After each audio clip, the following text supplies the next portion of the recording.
Hello दोस्तों, आपके अपने मैजिक मूवमेंट चैनल में आपका स्वागत है। दोस्तों, आज हम Techno Electric and Engineering company को डिटेल में डिस्कस करेंगे क्योंकि दोस्तों 14 ऑफ नवंबर को इस कंपनी ने अपनी Q2 की अर्निंग रिपोर्ट पब्लिश की। तो दोस्तों, आज हम इस वीडियो में इसकी अर्निंग को क्वार्टर ऑन क्वार्टर बेसिस पर भी और ईयर ऑन ईयर बेसिस पर डिटेल में डिस्कस करने वाले हैं। इसकी earning report Friday trading session के मार्केट आवर्स में ही आ गई थी, जिसके कारण इस कंपनी में फ्राइडे ट्रेडिंग सेशन में वॉल्यूम आया। तो दोस्तों, आज हम इस कंपनी को डिटेल में डिस्कस करने वाले हैं, इसके हर एक नेगेटिव पॉजिटिव पॉइंट को, इसके बिजनेस को और साथ में इसकी कंपटीटर कंपनी से भी इसका कंपैरिजन करने वाले हैं। तो आप हमारे साथ वीडियो के एंड तक बने रहिए और कंक्लूजन तो बिल्कुल भी मत मिस कीजिए, क्योंकि कंक्लूजन में हम इसके बाइंग सेलिंग लेवल को डिटेल में डिस्कस करने वाले हैं, जिससे आपको सहायता मिलेगी कि अभी इस गिरती हुई मार्केट में आपको इस स्टॉक में क्या करना चाहिए। तो दोस्तों, टाइम ना वेस्ट करते हुए करते हैं वीडियो की शुरुआत Techno Electric and Engineering company की कंप्लीट स्टडी के साथ। तो दोस्तों, ये स्टॉक एक स्मॉल कैप स्टॉक है जिसमें रिस्क हाई है और दोस्तों इस कंपनी ने दिसंबर 2018 से लेकर अब तक अपने इन्वेस्टर्स को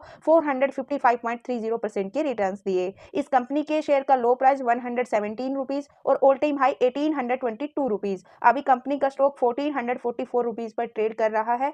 तो दोस्तों, सबसे पहले हम इस कंपनी की अर्निंग रिपोर्ट को डिस्कस कर लेते हैं क्वार्टर ऑन क्वार्टर बेसिस पर भी और ईयर ऑन ईयर बेसिस पर भी। इस कंपनी की sale year on year basis पर 5% के साथ डाउन गई। लास्ट सितंबर क्वार्टर में 462 सीआर की सेल थी, जो सितंबर 2024 में 441 सीआर की रही, लेकिन क्वार्टर ऑन क्वार्टर बेसिस पर इस कंपनी की सेल इंक्रीज हुई। और दोस्तों, प्रॉफिट मार्जिन 9% के साथ डाउन गए ईयर ऑन ईयर बेसिस पर, लेकिन क्वार्टर ऑन क्वार्टर बेसिस पर प्रॉफिट मार्जिन भी अप गए। Net profit year on year basis पर 28% के साथ अप गया, लेकिन इसमें रिवर्स हुआ। क्वार्टर ऑन क्वार्टर बेसिस पर इस कंपनी का प्रॉफिट स्लाइटली डिक्रीज हुआ। और दोस्तों, अर्निंग पर शेयर भी ईयर ऑन ईयर बेसिस पर अप गया 18% के साथ, लेकिन क्वार्टर ऑन क्वार्टर बेसिस पर इस कंपनी का अर्निंग पर शेयर डाउन गया। तो दोस्तों, इस कंपनी ने नंबर्स मिक्स दिए क्वार्टर ऑन क्वार्टर बेसिस पर भी और ईयर ऑन ईयर बेसिस पर। तो दोस्तों, इस कंपनी की अर्निंग रिपोर्ट मिक्स रहने के कारण इसमें जो एनालिस्ट है उनके सेंटीमेंट भी मिक्स है। तो दोस्तों, यहाँ पर एक एनालिस्ट ने सेल की रेटिंग दी, बाकी अदर्स ने बाइंग करने की रेटिंग दी और एक एनालिस्ट ने इसमें स्ट्रॉन्ग बाइंग करने की रेटिंग दी। इस कंपनी ने पिछले 6 मंथ में 75.28% के रिटर्न्स दिए। और दोस्तों, बाकी हम इसके रिटर्न्स और इसकी टेक्निकल्स को स्टडी करेंगे इसके टेक्निकल चार्ट में और इसके फंडामेंटल्स को भी डिस्कस कर लेते हैं। लेकिन उससे पहले हम इसकी ईयर ऑन ईयर बेसिस पर इसकी अर्निंग ग्रोथ देख लेते हैं लास्ट 5 इयर्स की अर्निंग को कंपेयर करके। तो दोस्तों, इस कंपनी का रिवेन्यू 2021 में 0.96 थाउजेंड सीआर का था, जो अभी ओवरऑल इंक्रीज होकर 1.64 थाउजेंड सीआर हो चुका है। दोस्तों, इस कंपनी का रिवेन्यू ओवरऑल इंक्रीज हुआ है लास्ट ईयर्स के कंपैरिजन में। तो दोस्तों, इस कंपनी का प्रॉफिट भी ओवरऑल इंक्रीज हुआ है 2021 के कंपैरिजन में। लेकिन दोस्तों, इस कंपनी का रिवेन्यू और प्रॉफिट 2023 में डाउन गया लास्ट ईयर्स के कंपैरिजन में। लेकिन दोस्तों, overall year on year basis पर कंपनी ग्रो कर रही है, जो कि कंपनी के लिए एक पॉजिटिव पॉइंट है। अर्निंग ग्रोथ के साथ साथ कंपनी अपने एसेट्स को भी लास्ट 4 ईयर से स्लाइटली इंक्रीज कर रही है, बल्कि 2024 में कंपनी ने अपनी लायबिलिटीज को डिक्रीज किया, जो कि कंपनी के लिए सेकंड पॉजिटिव पॉइंट है। कंपनी के बिजनेस सेगमेंट्स को देख लेते हैं। कंपनी ईपीसी सर्विस प्रोवाइड करती है और दोस्तों, ये company one of the India's leading power infrastructure company है। और दोस्तों, इसके साथ साथ ये पावर जनरेशन का भी बिजनेस करती है, ट्रांसमिशन एंड डिस्ट्रीब्यूशन का भी, इंडस्ट्रियल सेक्टर्स में भी ये काम करती है, ऐसे offers power distributions, system of power intensive industries, data centre, of site piping system, oil handling plant process etcetera. Company setup करने वाली है hyper dynasty data centre 24 megawatt का चेन्नई में। कंपनी ने इसमें USD 160 मिलियन डॉलर की इन्वेस्टमेंट की। ये डाटा सेंटर फाइनेंशियल ईयर 2025 के Q3 तक शेड्यूल हो जाएगा। और दोस्तों, इसके साथ साथ कंपनी कोलकाता में 24 मेगावाट का डाटा सेंटर डेवलप करेगी फाइनेंशियल ईयर 2026 तक।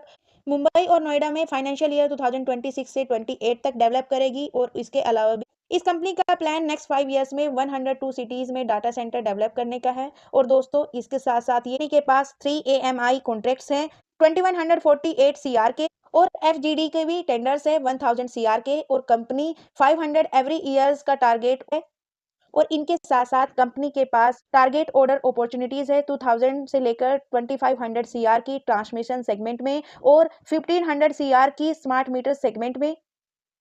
और कंपनी ने फंड भी रेज किया जुलाई 2024 में QIP के जरिए 1250 सीआर का, दोस्तों ये कंपनी एनएससी और बीएससी दोनों पर लिस्टेड है। इस कंपनी का सेक्टर इंजीनियरिंग एंड कंस्ट्रक्शन और फिनस्टार की तरफ से ये 3 स्टार कंपनी है। इसका मार्केट कैप 16,804 सीआर और इसका स्टॉक भी 57.36। इसका स्टॉक भी ओवर वैल्यूड है इसके सेक्टर के कंपैरिजन में और कंपनी अपने इन्वेस्टर्स को डिविडेंड भी पे आउट करती है। कंपनी की डिविडेंड यील्ड 0.48%। कंपनी के पास 135.96 सीआर का कैश अवेलेबल है और डेब्ट इसके ऊपर 0 है। कंपनी बिल्कुल डेब्ट फ्री है जो कि कंपनी के लिए सेकंड पॉजिटिव पॉइंट है। और दोस्तों कंपनी की आरओसी 16.94%, आरओई 13.12%। इस कंपनी की सेल्स ग्रोथ डबल डिजिट में है और प्रॉफिट ग्रोथ ट्रिपल डिजिट में है। कंपनी की ओनरशिप स्टेबल है और दोस्तों कंपनी की इफिशिएंसी ऑप्टिमल है, लेकिन कंपनी के जो फाइनेंशियल्स हैं वो वेरी स्टेबल है। कंपनी फाइनेंशियली स्ट्रॉन्ग है जो कि कंपनी के लिए थर्ड पॉजिटिव पॉइंट है।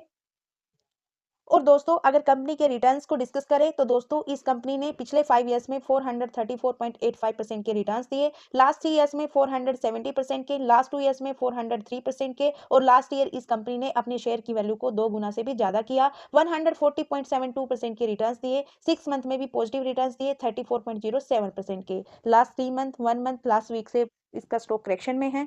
इस कंपनी में प्रमोटर्स का स्टेक 56.92%, एफआईज का स्टेक 9.8%, टीआईज का स्टेक 24.12% और पब्लिक का स्टेक 9.15% और अदर पार्टीज का स्टेक 0.01%। तो दोस्तों इस कंपनी में प्रमोटर्स सितंबर 2023 के क्वार्टर से लेकर जून क्वार्टर तक कांस्टेंट थे, लेकिन प्रमोटर्स ने जुलाई 2024 में क्यूआईपी के जरिए अपने शेयर्स को सेल करके फंड रेज किया था। तो दोस्तों उसके कारण यहाँ पर प्रमोटर्स की तरफ से इसमें प्रॉफिट बुकिंग नजर आई, लेकिन अभी भी 50% से अबव है इस कंपनी में प्रमोटर्स का स्टेक 56.92%। तो एफआईज लास्ट 4 क्वार्टर से इस कंपनी में स्लाइटली बाइंग कर रही थी, लेकिन सितंबर क्वार्टर में अच्छे खासे स्टेक के साथ इसमें बाइंग की, जो कि कंपनी के लिए फोर्थ पॉजिटिव पॉइंट है। एफआईज के साथ साथ डीआईज ने भी सितंबर क्वार्टर में इस कंपनी में बाइंग की और अदर पार्टीज की तरफ से इस कंपनी में जून क्वार्टर में इनका स्टेक नील हो गया था, लेकिन सितंबर क्वार्टर में फिर से अदर पार्टीज ने इसमें एंट्री की 0.01% स्टेक के साथ।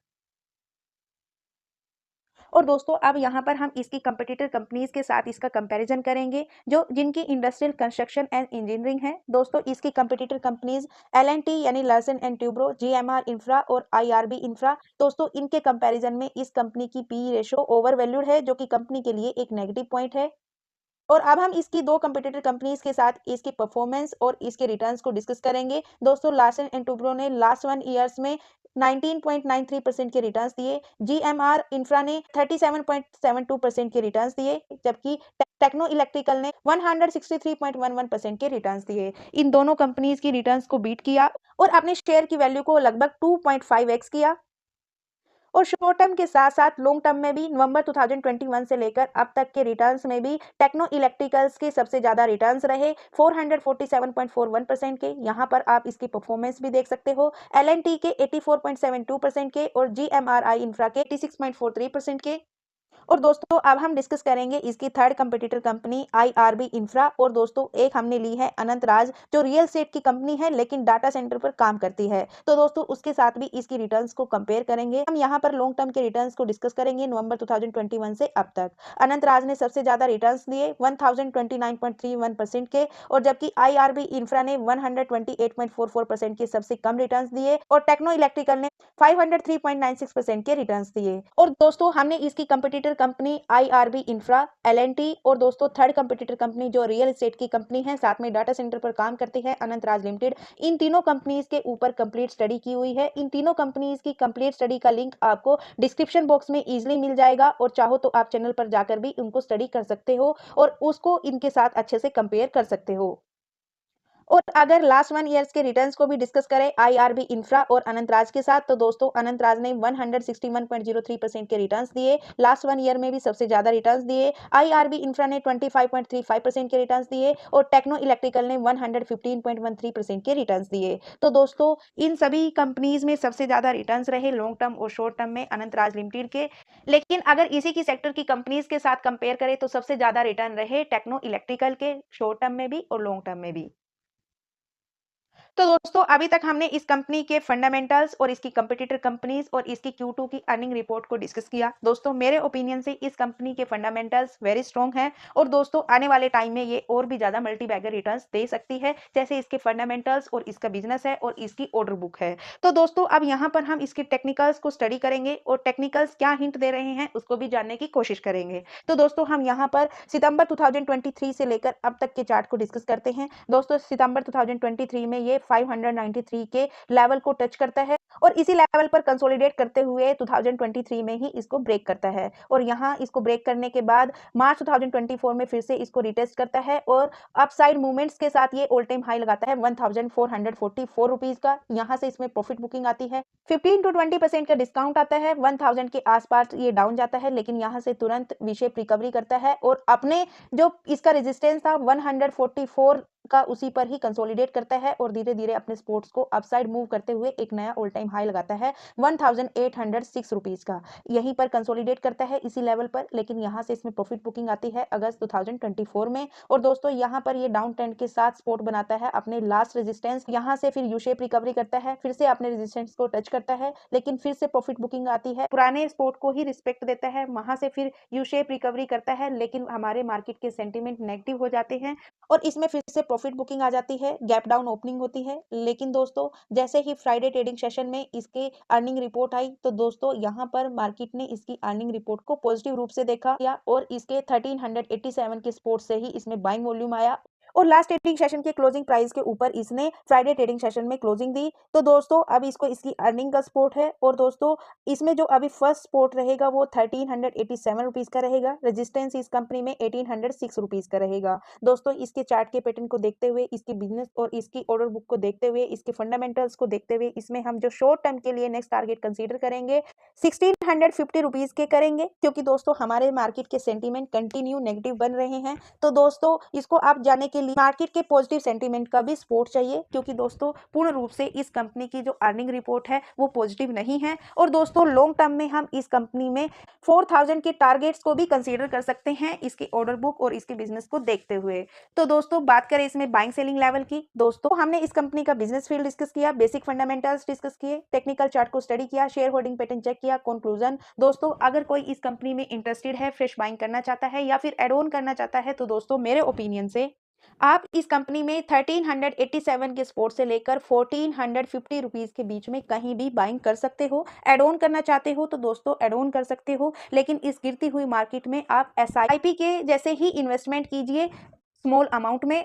जब भी आपको मौका मिले तो ऐसे स्टॉक को आपको एड ऑन कर लेना चाहिए। और दोस्तों अगर किसी को प्रॉफिट बुकिंग करनी है, प्रॉफिटेबल है, तो दोस्तों उसको वेट एंड वॉच करना चाहिए इसके 1800 के लेवल के ब्रेक होने का। और चाहो तो दोस्तों आप लॉन्ग टर्म के लिए भी इसको होल्ड रख सकते हो। इस कंपनी में FIDIs का सपोर्ट है, साथ में गवर्नमेंट का भी सपोर्ट है, क्योंकि गवर्नमेंट हमारे ना इंडिया के डाटा सेंटर में सेव करना चाहती है, जिसके कारण सभी डाटा सेंटर्स को अच्छे ऑर्डर्स मिले हुए हैं। और दोस्तों ये कंपनी बिल्कुल डेब्ट फ्री है, फंडामेंटली स्ट्रॉन्ग है, आने वाले टाइम में आपको मल्टी बैगर रिटर्न्स देने का दम रखती है। लेकिन दोस्तों मेरी तरफ से किसी भी स्टॉक के लिए कोई रिकमेंडेशन नहीं है, ये वीडियो एजुकेशनल पर्पज से है। आप स्टॉक मार्केट में कोई भी डिसीजन लेने से पहले कंप्लीट स्टडी कीजिए और साथ में अपने फाइनेंशियल एडवाइजर की एडवाइस लीजिए। तो दोस्तों ये थी टेक्नो इंजीनियरिंग की कंप्लीट स्टडी। दोस्तों आप इस कंपनी के बारे में क्या राय रखते हो? क्या आप इस कंपनी में इन्वेस्टेड हो या फिर इन्वेस्ट करने का प्लान कर रहे हो? तो दोस्तों आप अपने ओपिनियन को हमारे साथ कमेंट बॉक्स में जरूर शेयर कीजिए। और दोस्तों इस कंपनी को आप 10 में से नंबर देकर अपने ओपिनियन को कमेंट बॉक्स में जरूर शेयर कीजिए। यदि आपको हमारे एफर्ट्स, वीडियो, कंटेंट पसंद आए तो प्लीज वीडियो को लाइक, शेयर एंड कमेंट करना ना भूलें। चैनल पर नए हो तो चैनल को भी सब्सक्राइब कीजिए, बेल आइकन को प्रेस कीजिए।